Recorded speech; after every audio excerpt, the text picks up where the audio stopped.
Hi, good evening, everybody. It's Friday night. This is Robert Hansen. It's January the 12th, 7:30. Welcome to our Facebook Live. Tonight, we are dealing with different topics, both of which I feel are probably common in every family, everywhere. The first being dealing with chronic pain, the movement of pain, what causes it, how does it affect us, not only physically, but psychologically and spiritually. And the other, of course, is terminal illness. What is it like to be with someone who is experiencing the end of days, someone who is facing eternity, as it were, or possibly yourself who is dealing with great terminal illness, the pain of suffering connected to those that are still with us. So tonight we're going to take a look at both of these, and we're going to look at them very intimately.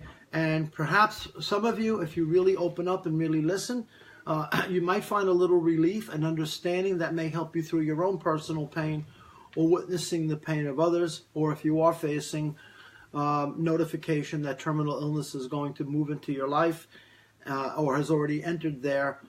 How does that help us? What approach do we take? How do we handle all of that? So that's what we're going to look at. Now, I want to start first by welcoming anyone that's new. Excuse me, if you're new, just coming back, welcome back. We do these Facebook Lives on random Fridays. We announce them on Facebook page and on the website. So if you're interested in future events, we have a bunch of them coming up between now and through the spring season, and we handle a whole host of topics. But I'd like to get into tonight a little bit. Everyone on planet Earth, every creature on planet Earth, every one of us experiences pain on some level. For some, the pain can be mild. It could be a small injury, a small suffering, a small, perhaps we broke a finger, or we chipped a bone, or we may have taken a bad fall and got a terrible bruise on our leg, and it's very uncomfortable, it's very inconvenient. We feel it hurts us, and we put ice on it, maybe take a few aspirin or something, go to see a physician, get it wrapped up, and you kind of move along with it. And I think over time, most people kind of learn to accept that life will have its bumps and bruises. Banging a shin, slipping on the ice, eating a piece of hot pizza, it burns our mouth. All of these little things. And if you know basically anything about the human anatomy, we have built into us pain sensors, and also our body has a way of secreting chemicals, endorphins and others, to allow us to cope with pain. So built into the human animal is this capacity to tolerate pain on a certain physical level. And we also have protection against psychological pain. One of the terms you've heard, of course, is denial, suppression, depression, avoidance, rationalization, all psychological tools to help us minimize, diffuse, delay deep psychological pain. So we're going to look at both of these in this first part of tonight's talk about how to handle physical discomfort, especially chronic physical discomfort. And we're also going to discuss the chronic emotional discomfort, which some people can equate as a form of grief in itself. Now, when we're dealing with physical pain, as I just mentioned a few moments ago, we have internally a natural body process which allows us to process pain to a certain degree, right? Pain is a very, very important part of our human anatomy, especially on the physical level, and we're going to begin there. In that, if you step on something like a sharp stone, or you touch something that gives you a splinter, or you get a toothache, it is very important for your body to send the pain signal through the nervous system, which acts as an alert to tell us that something is attacking us, something is hurting us. Correct? So it is good that we have that sense of pain. If we were numb, unaware of that pain, the pain, would not only grow more intense, but there could be infections and other downsides to that, and that we certainly don't want to have. But when there are people that have had, for example, the pain of a serious illness, pain of a serious accident, I myself have dealt with bad shoulders and bad knees for quite a long time, and I do all I can naturally to help myself. You know, I exercise, I take appropriate medication, I take walks, I do all I can to allow myself to kind of cope with the physical pain. So one of the first coping skills of any physical pain is that you pursue and go after the conventional methods of treatment. You seek ice, you seek elevation, you participate with a good physician, perhaps you consult with a chiropractor, someone that's a hands-on healer, other modalities that assist you in pain relief. But despite that, many people who have really attempted these things, tried these things, have gone to acupuncture, have gone to acupressure, have gone to the use of sound bells and Tibetan bells, singing bowls, who have gone to people that have done smudging, Native American rituals. Many people have found that they get some forms of comfort from some of these other modalities. But when you sit and talk with them, they'll often say, yes, it helps me a little bit, but I'm still dealing with this terrible back pain. I can't get out of bed. I still have this terrible hip pain. My hip was broke. I can't get it fixed. I'm dealing with this. I have a very good friend of ours, very, very close friend in our family, that has a terribly bad left knee. Terrible. A knee has to be replaced. But unfortunately, they can't replace it because there are conditions within the liver of this same person that will not allow for general anesthesia or general surgery under any conditions. And even isolating the knee in some kind of a blocking mechanism, some kind of an anesthetic to do it, that also will not work for them. So they have to handle this pain 24/7, 7 days a week. Every step they take is painful. They hesitate to go to the store. They hesitate to get out of bed. They hesitate to go to the restroom. Their social life is shrunk down to, basically watching TV and making some small runs up to the local supermarket when necessary. All of those kind of things. So on the first level, we have to accept the limitations of pain. We do. I mean, if you have a certain type of discomfort that physically has limited you, then you have physical limitations. It is the demand internally for those physical limitations not to be there. And that causes a conflict between what is real and that which you don't want to deal with, right? You have real pain, but you don't want it. No one wants real pain, but you have it. It's authentic, it's genuine, it's not fabricated, and you have to handle it. And then, of course, there are people that will make believe they don't have the pain, they avoid the pain and all of that, kind of dismissing of it because they don't want to deal with the reality of what is driving the pain.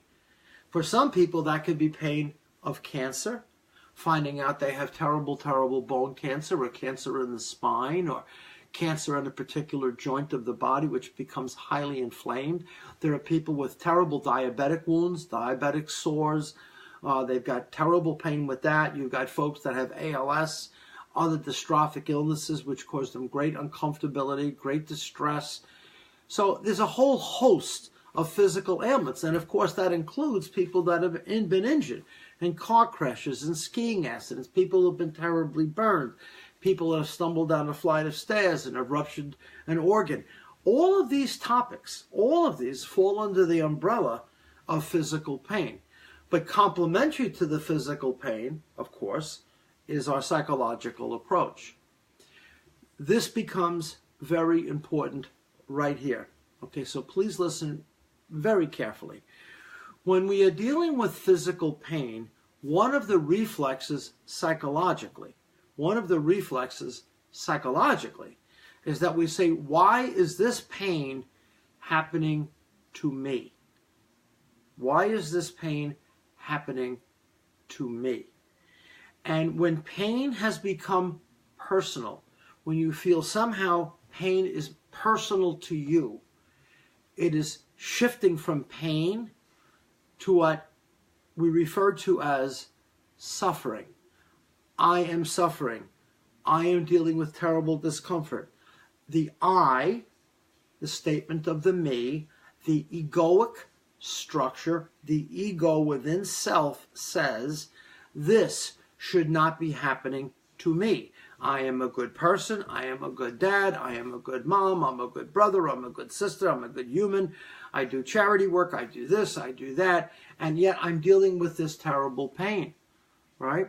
So when that word I enters into the conversation, it does a few things to you internally. One, it cultivates this mechanism of repetition, like this. It cultivates this repetition of I, me, I, me, I, me. And when you meet people and they say, for example, how are you? Nice to meet you. In a couple of moments, you might say, my name is Robert, but by the way, I really have bad shoulders, or I want you to know that I have cancer, which I've had myself. I want you to know I've had cancer. I want you to know I've had my knee replaced, which I've had several times. I want you to know these things about me, and I want you to realize that I'm suffering. I just want to make sure you're aware of it, that I've had a rough time.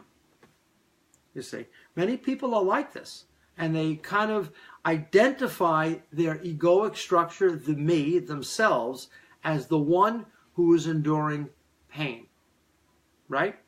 So one of the great secrets that's taught not only in the Zen community, but in other spiritual practices, is to be what we call a witness to the pain, which means once you see, I don't mean visually, once you see internally that it is your ego that is talking, your identified personality that is coming at you about the pain, you can begin to separate the egoic structure and the physical challenges that this human form is having. Look, I'll use my own dog, my pet Danny. We have had many, many pets, and we still do. But I'll use Danny. If Danny sometimes likes to run, and occasionally he'll come in the house limping a little bit. Not often, but he'll come in. And I know that he either sprained his hip, or he bothered his hip, or he jumped off a stoop, and he just didn't pay attention, or his leg split when he was running on the ice. And, of course, we try to be careful for him, like anyone that loves an animal. You try to avoid some of these things, but they come up like a human. And he'll come in, and you'll watch him limp a little bit. We'll watch him limp a little bit. If it's appropriate, my wife may give him a little bit of meat with a little bit of aspirin or an appropriate dog medicine in it to kind of help him out, but not too often. If it's really bothering him, we might do something like that. But fundamentally, he'll come into the house, maybe take a little water, he'll lay down, he'll lay on his side, and he allows himself to rest. The internal mechanism within my dog, within your dogs, pets, cats, whatever, internally, they recognize that there is something, quote, wrong with their form. And not recognizing there is something wrong, they give it appropriate attention. They quiet their breathing, they relax their body, they allow themselves to rest when possible. A neurotic dog, dogs taught by human beings and other neurotic type animals, they will continually and perpetually seek comfort, counsel, hugging, kissing, embracing, because they have been taught to do that. And whether you realize it or not, the animal itself can actually acquire a sense of why is this happening to me. Not as dramatically as humans do it, but they can acquire that. That can be almost kind of conditioned into them, you see. So what if we just allow, on one level, the animal to be left alone? I'm not talking about an egregious sickness, or if the animal is hit by a car, God forbid, and a vet is necessary. By all means, you go to the vet. By all means, you get appropriate medical attention. I am not implying on any level that we dismiss or ignore or delude what is true, right? One of the first signs of any healing is what is true. And one of the true statements about this is the pain is not happening to you. It is happening to the identity of you, the image of yourself, and that image does not like it. What is really true, is truly happening, is your organism, the human form that you've been given for this period, what we call, quote, life on earth, will endure certain pain variables. And we've talked about this a few minutes ago. You're going to have these episodes from the time you're born, when you first get a tap on the butt, which causes the first cry, which is really the first suffering. This first pain. You come into the world, you're not sure, everything is different, lights are hitting you, sounds are coming in, You're in your birthday suit. Everything is moving. You know, you're coming into the world for the first time, and there's almost a pain to it, right? There's almost this anticipation within the organism itself. It doesn't realize it yet. It hasn't established its name. It hasn't been given an identity. It hasn't been told where it comes from. It's a brand new baby, right? Brand new, spanking brand new. But it experiences discomfort, or what some people will call pain. Even when pain is extended, it doesn't necessarily turn into suffering. As I said a few minutes ago, when pain becomes suffering, you have personalized that pain. And in doing so, there is a natural reflex and a natural instinct to speak about it, and there is a natural instinct to constantly reverberate in the head, in the head, in the head, in the head, in the head, in the heart, in the head, like this. I am sick, I am injured, I am dealing with this, I am dealing with that. If you don't believe me, just ask me, I will tell you about it. I have doctor's appointments, I have a cane, I have this, I have that, I.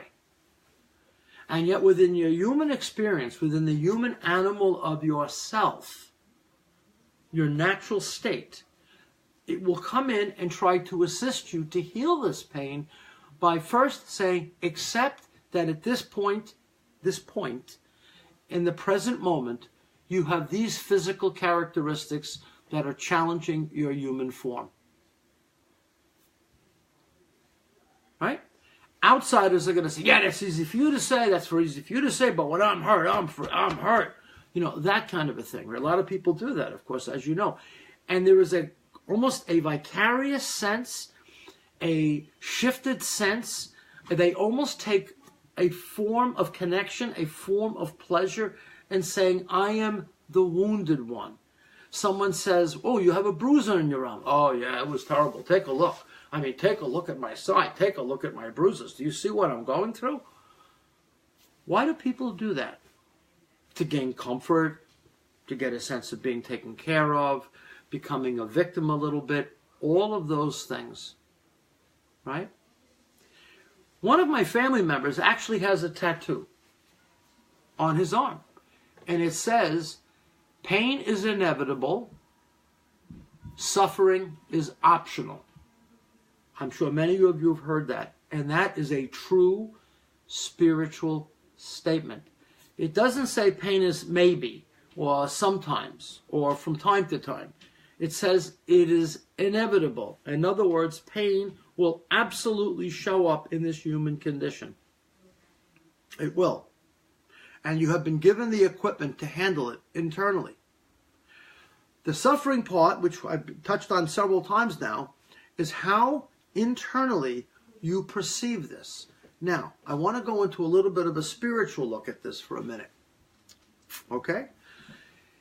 I shared with you guys many times, I happen to come out of a Catholic culture. It doesn't mean anything about tonight. And please, this is never religion, so I always repeat myself, but I don't go there. But in my faith, in people in yoga traditions, the times of the Buddha, in many cultures worldwide, it is well practiced that they participate in painful experiences by choice. By choice. They go so far as to say, I'm going to suffer in the name of the God of my understanding. I will offer my suffering to Jesus. I am offering my suffering to the Buddha. I am offering my suffering to Valhalla. I am offering my warriorship to the gods of war. I am offering myself to something. And they convert internally. Not only do they have pain, but they seek the extension of pain and maximize it on purpose.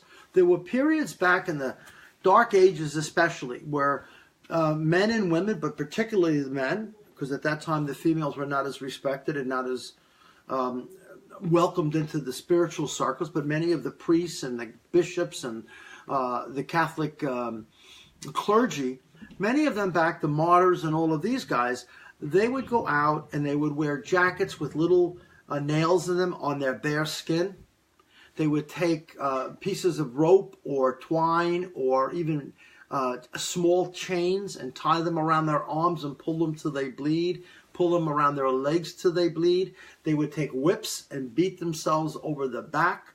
There are people in certain cultures who have even gone as far as representing the crucifixion of the Christ in modern day, where they physically have allowed themselves to be nailed to wood to experience the suffering that Jesus went through.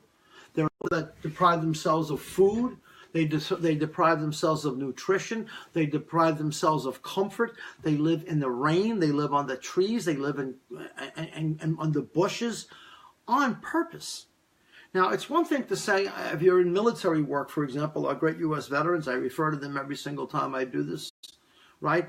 When these guys are going through boot camp and other preparatory events, they learn to handle pain, deal with discomfort, deal with being hungry, deal with being wounded and continuing, dealing with overriding any sense of stopping and just pushing through it.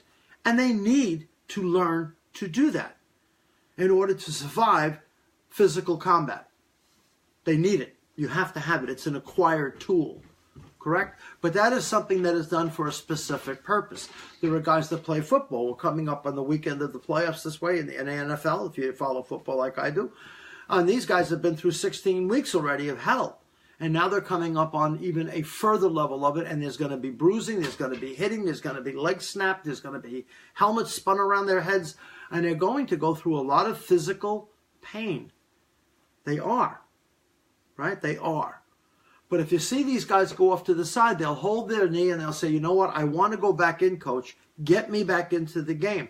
The hell with the pain.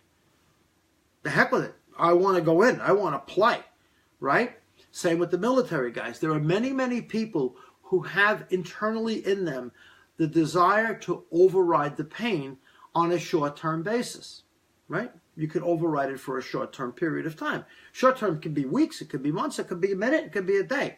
But when people are facing extensive pain, years of it, continuum like this, that's a whole other ballgame. That's a whole other ballgame. And as long as those people continue to say, I am suffering, I am suffering, I am suffering, that pain takes on a whole different personality.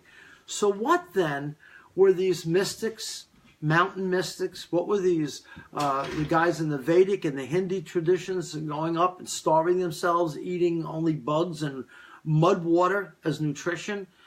People that, as I mentioned a minute ago, in the Dark Ages, what were they trying to accomplish? What were they trying to come to?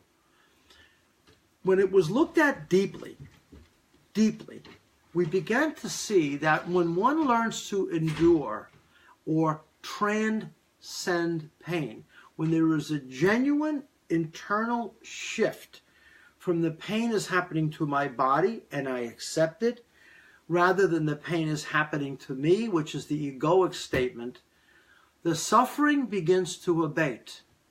And you literally, internally, can almost step back and watch the human form go through its challenges without the egoic personality saying, it is happening to me. That is the great shift that these folks were trying to get to. Very sadly, most of them just died in great torment. Many of them were burned alive. Many of them went through excruciating torture and suffering and terrible. And there was no real relief at the end of it. They were sanctified into sainthood and other things centuries later because people looked back and watched or had accountings of what they went through. But when it was occurring, there was no sainting involved at that point in time. There was no holy attachments, right? It was just looking like someone's completely out of their mind, putting themselves through this for what purpose, you see. So it has been long looked at and regarded over century after century after century around the world that pain is a vehicle for spiritual growth, right? It is. So when you are dealing with chronic pain, and don't take this the wrong way, but you have a very extraordinary opportunity to allow the pain to be as it is. It doesn't mean you don't treat it. It doesn't mean you don't go with medicine. It doesn't mean you don't seek professional help. I'm not saying that. But what I'm saying is, as long as it is there, as long as it is truly there, that pain is beginning to teach. It is coming in and it is controlling you, like the dog who has hurt its leg, and it's asking you to settle down and accept it as it is. Please understand, it is in the resistance to the pain, the denial of the pain. Now let's get that clear. Resistance to pain means I'm in pain, I don't want to feel the pain.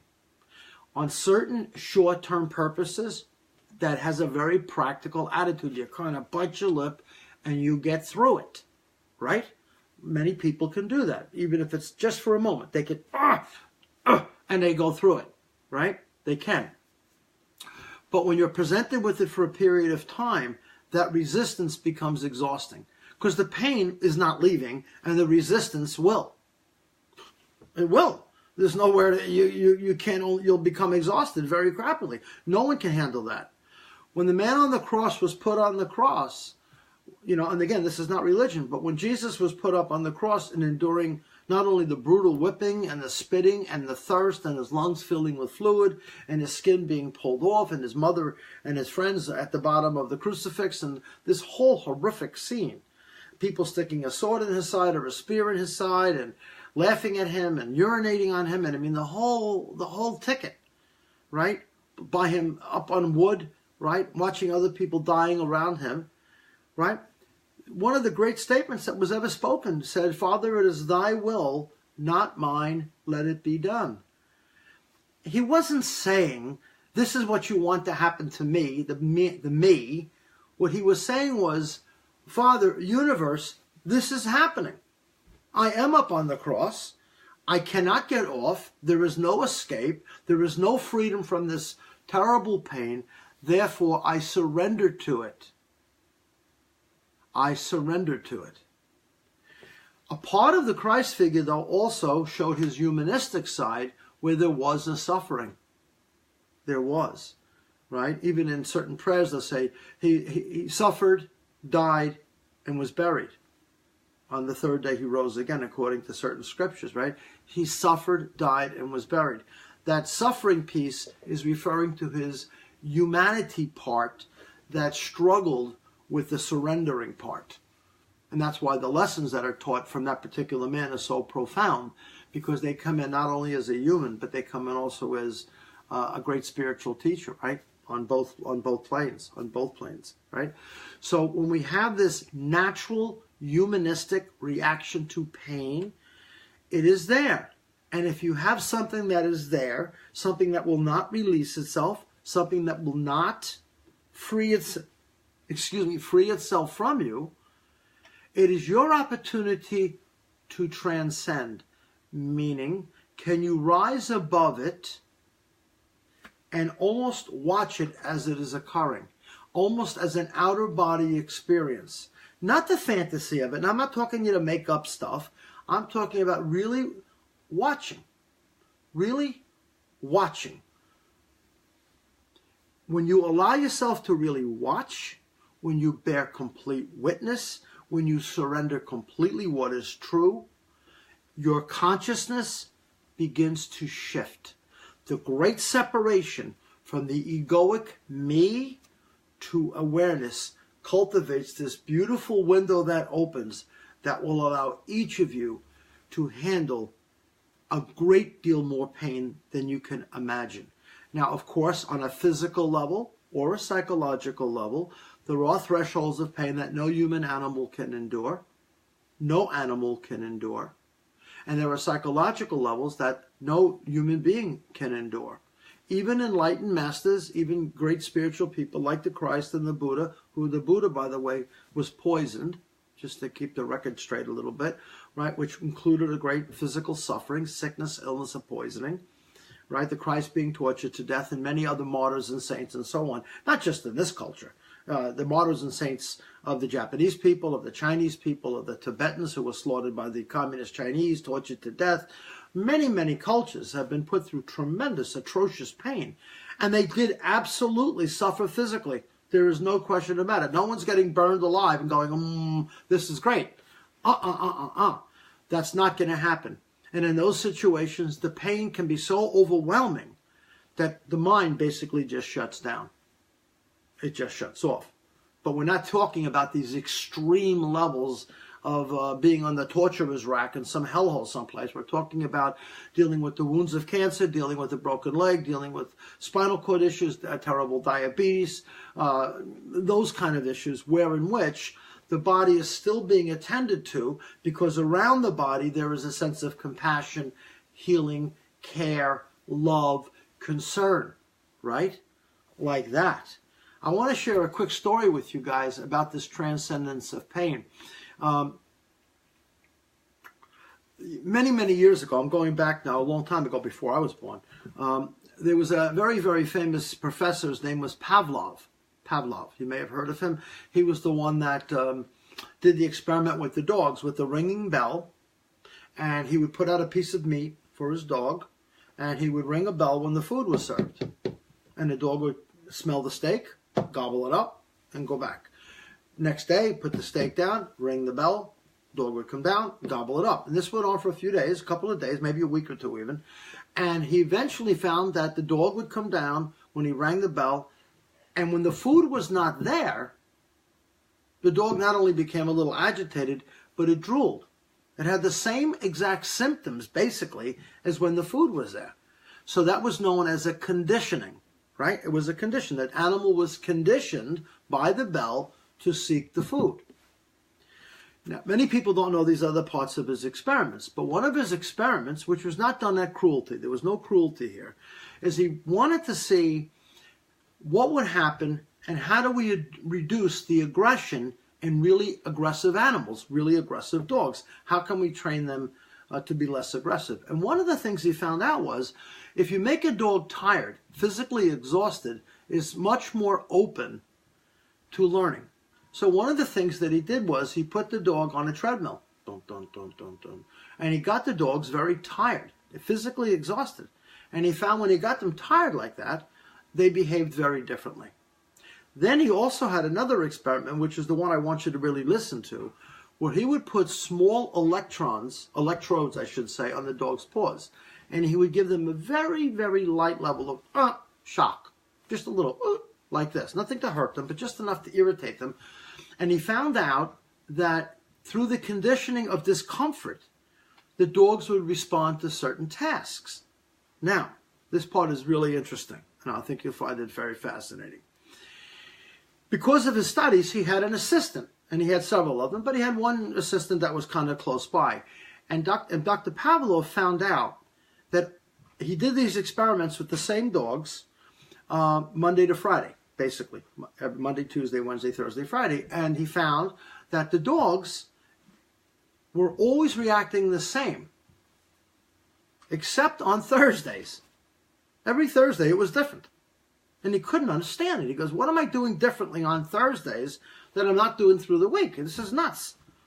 And then he realized it wasn't the experiment. He realized it was the handler, his assistant. And he watched, because on Thursdays, rather than the assistant just putting the dog on the treadmill or just putting the dog in the cage and putting the wires on and sitting in a chair, this Thursday guy, this Thursday handler, would hold the dogs, kiss the dogs, stroke the dogs, and say, listen, I know this is not fun for you. I know we're trying to help people. I know it's not pleasant, but I love you, and I'm going to rub your back and kiss you. And when you come out, I'll give you some good food, and I'm going to take care of you when you're done. And he sent out this vibe. And the dogs went through the same exact discomfort, except the difference is Monday, Tuesday, Wednesday, Friday, the dogs could only take 8 minutes, 10 minutes of this treatment. On Thursdays, the dogs could continue for up to an hour. Like 4 times the amount. So Pavlov said, this is crazy. I mean, what's going on here? And that's when he put the 2 and 2 things together. And they recognized that compassion, attention, love, genuine caring helps any animal to respond more simply to the effect of pain. Unbelievable. It wasn't more medicine, it wasn't more ice cubes, it wasn't more anything. It was just the simple fact that another person, another being simply said, I love you, I care about you, I am here. And in that alone, the pain not only abated, but the opportunity to be functional lasted longer. And that is something I want to hand on to you guys tonight. So when you were dealing with pain, right, real pain, if you love yourself, you will attend to yourself.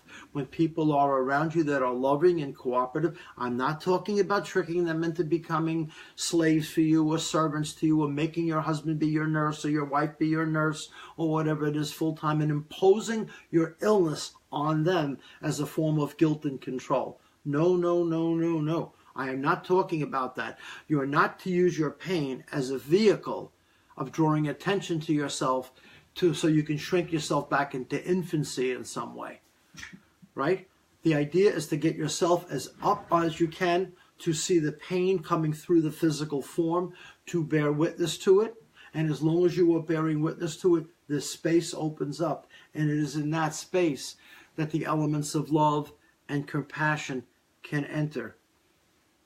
This also applies to psychological illness. It's not something that you can touch. It's not something you can put your finger on, of course, unless there's a tumor or a lesion or something that's driving it. But setting that to the side, the biggest pain, of course, for any human I've ever met, and psychologically, is the loss of a loved one, especially the loss of a child. I mean, it doesn't get any more difficult, more challenging, and more painful, right? And one of the things that we look at when helping people who have lost children, right, who have lost children, is that we ask them to deal with the reality of it. Now, of course, they say, I know my son is dead. I know my daughter's dead. What do you mean reality? Well, if you really look at them a little bit closer, you'll see that much of their resistance, they're not wanting it to be true, somehow squeezing their eyes tight, making the nightmare go away. All of these little variables is the mind's way of trying to defend itself, resist the suffering that comes with physical pain.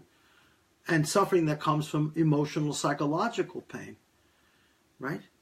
And if you ask the average person which pain they would rather go through, physical pain or psychological pain, by and large, most people will say, I'd rather physically suffer than psychologically suffer, right? I really rather just psychologically suffer, much less. I go through anything physically, but I just can't stand this constant pain in my head. It won't leave me alone. But the same answer applies. Once you see the movement of your thoughts, the movement of your thinking is just your egoic structure speaking. It is demanding for something to be different than what is true, right? That's what's really happening. I don't want my son to have crossed over, but I know deep down he is. And there is this conflict inside of me internally. I said this to a family today, actually, who had a similar situation.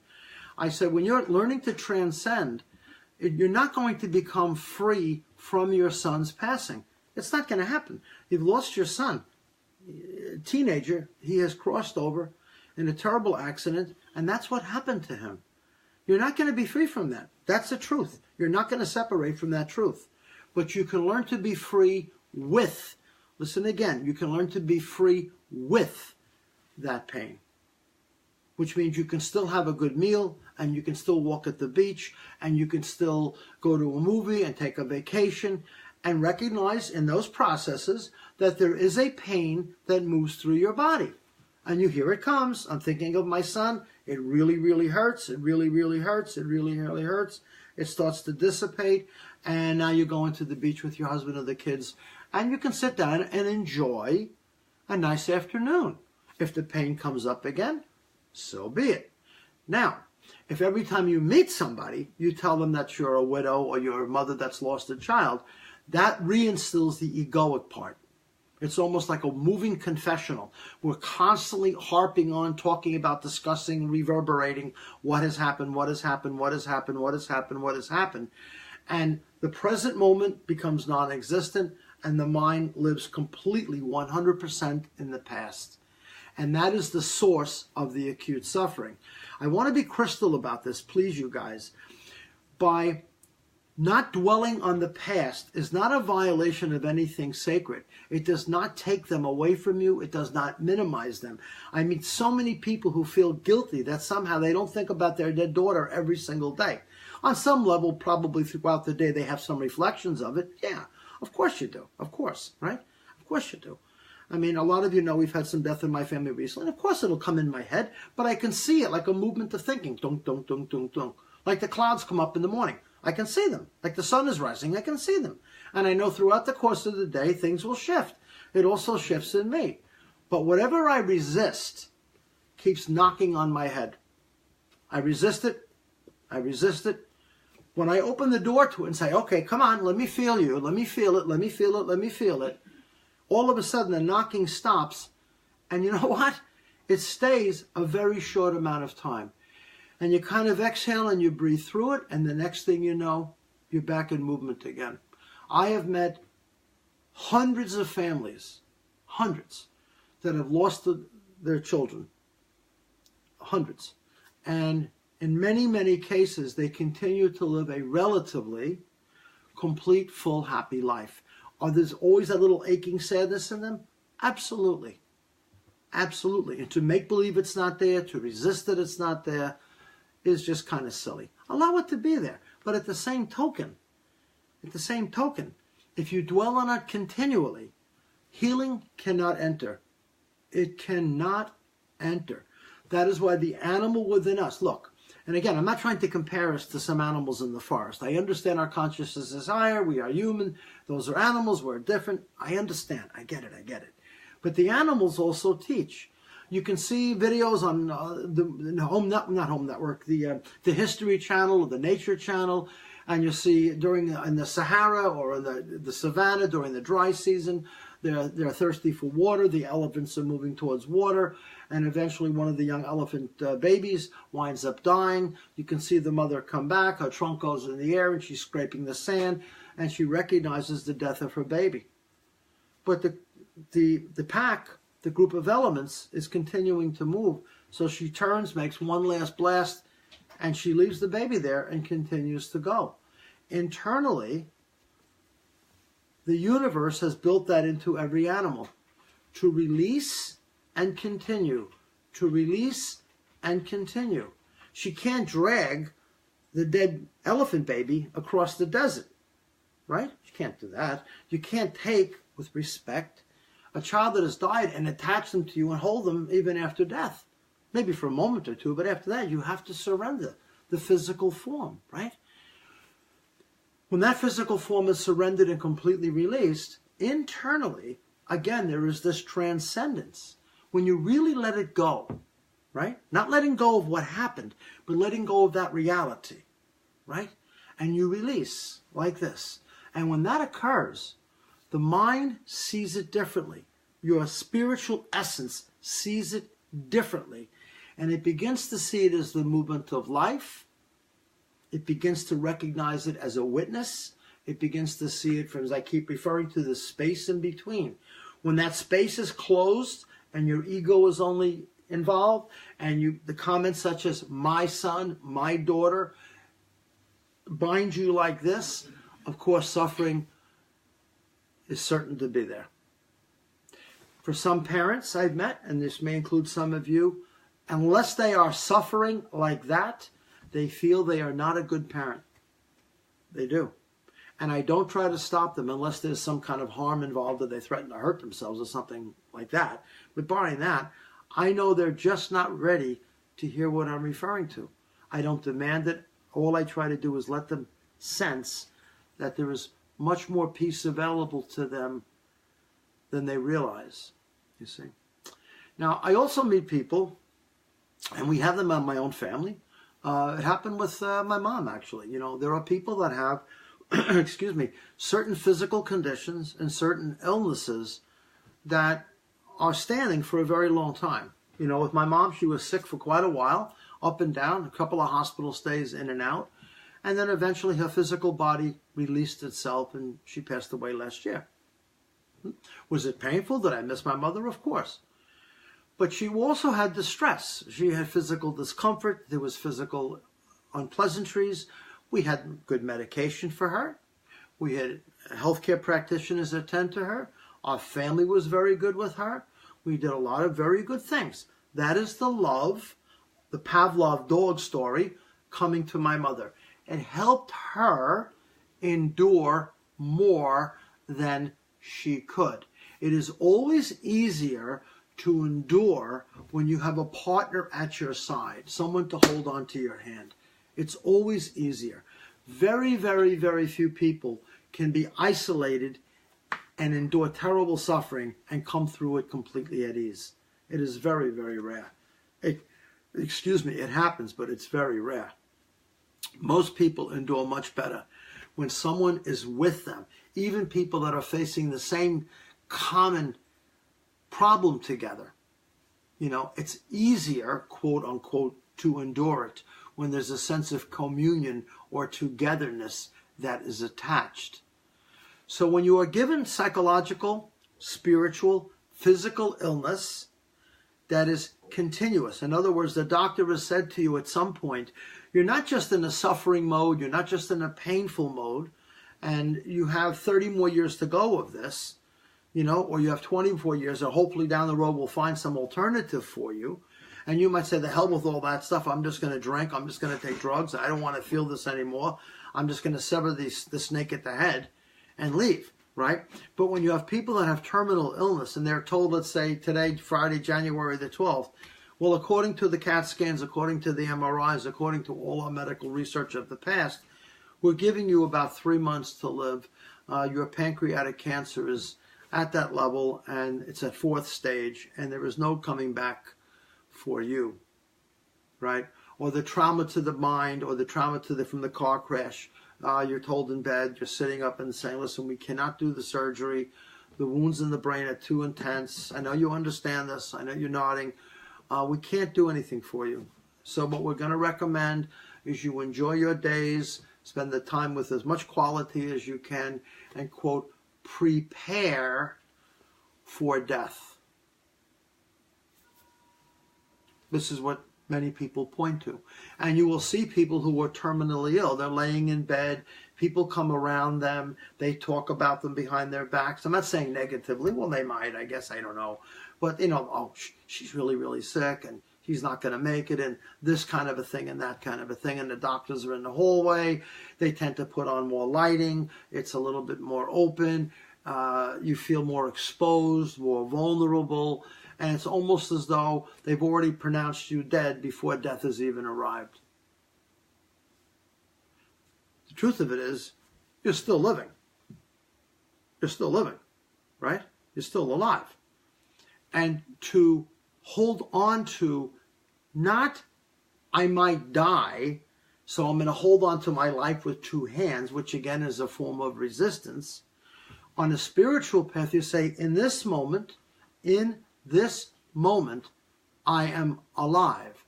In this moment, I am alive. Right? In this moment, I am alive. And in this aliveness, I will continue to move forward. In this aliveness, I will continue to move forward. I know that my physical death is coming. Now, in spiritual practice, someone asked the Buddha, how does one reach enlightenment? A state of pure grace, a state of complete openness, the state of nirvana. It is the same state which Jesus called salvation, or entering the gates of heaven. And in both cases they said, do not hold on to your clothing too tightly. Wear them like a loose garment. The Buddha said, you have to learn to die before you die. Meaning, holding on to the past does you no good. Projecting into the future does you no good. Can you die to both of these things? And knowing that death is coming, which means your future has been taken away from you now. You can't rely on the next 10 or 15 years of your life. You've got 3 months, 3 weeks, 2 days, right? So the Buddha said the problem with human beings is they always think they have more time. Very famous quote. The trouble with humans is they think they have more time. That, my friends, is the key. When you are given a death sentence, quote unquote, on one level, yes, it's spooky, it's scary because you don't know where you're headed, and you know you're in your brain, you're going to be leaving everybody, right? That's the big fear factor. But the other part is you also know that you are on the edge of eternity. You are about to enter the window of peace and glory. But are you prepared to do it? And how does someone take advantage of this terminal illness and use it to propel them into spiritual grace? Is by to really transcend and pay attention to each moment as it arises in the sacred. Each breath, each piece of food, each drink of water suddenly becomes vibrant. I remember about 6-7 years ago, I was diagnosed with prostate cancer, which I'm now in remission from. When I first heard it, I could feel the sweat coming down my face. On the way home, I felt completely at peace. Completely. I mean, I had it treated. Thank goodness, I got physically, I took care of it. But I had no fear. It was like crazy. I was expecting myself to be like bugged out of my head, and I was not. And I said, I'm going to die. And it became a reality. And once that became a reality, like genuinely a reality, every moment became precious. And I have found out this to be true with every terminal person I have met. I have. There is a certain surrender that takes place, and the will of the Father has entered. And because that grace has entered, they have a certain freedom, a peace. The peace that St. Paul said transcends all understanding. And what you begin to feel is this vibrancy, this luminescence that begins to rise from the physical form, and it's beginning to stretch out into the glory of grace, if you like, into the eternity, if you like that expression, like this. Right? It actually starts to lift, and you begin to die before you die. If you truly allow that to happen and live each moment in all of its fullness, including any pain that goes with it, including the consciousness of fear that may attach to it, you receive it all of it, all of it, all of it. Then you have taken the movement and you've gone to the cross, you've gone to the poison, you've gone to the lions in the den, knowing they're about to be killed. There are people and there are stories of the terrible atrocities in Nazi Germany and during the Holocaust when these wonderful people were escorted to the chambers, many of them, of course, crapping in their pants. They knew what was coming. And there are story after story after story after story. Viktor Frankl and others who wrote that they received a gift of grace, a gift of awareness, if you like that language, and they became absolutely at peace. That they saw their physical death was basically meaningless, that their essence, their light, was completely free. And this is absolutely the beauty and the compassion, the mercy of terminal illness.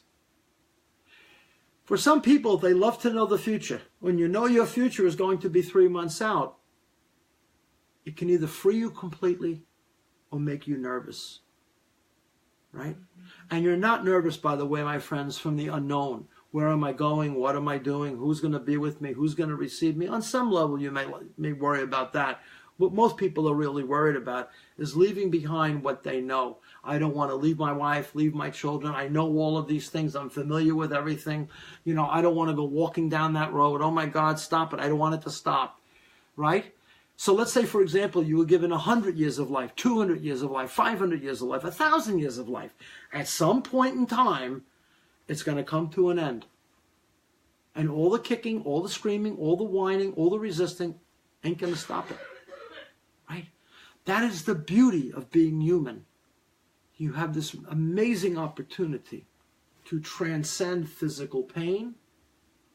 And you have this wonderful opportunity to use any terminal death, terminal illness, to propel you on a spiritual journey that everything is light, everything is free, everything is moving. You are part of all things that are moving. You begin to see the creativity, the dynamics of your soul all of it blossoming out as your body begins to dissolve, as death begins to shrink you, you begin to expand.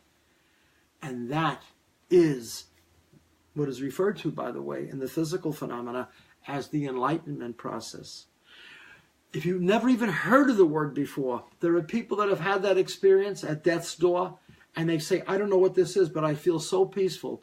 And you begin to see your family members show up because you have actually become a clear channel medium. Your ego is completely gone now. There's no holding on to anything. There's nothing to hold on to. It's over. It's done. And you say, you know what? Here it is. I've been searching for this my whole life. I don't have to have myself a whips. I don't have to go through any more pain. I don't have to put my head in a vice. I don't have to starve myself. I don't have to not eat meat on Fridays, whatever the rituals are. All I have to do is accept my humanness. Accept who I really am, which is a child of the divine.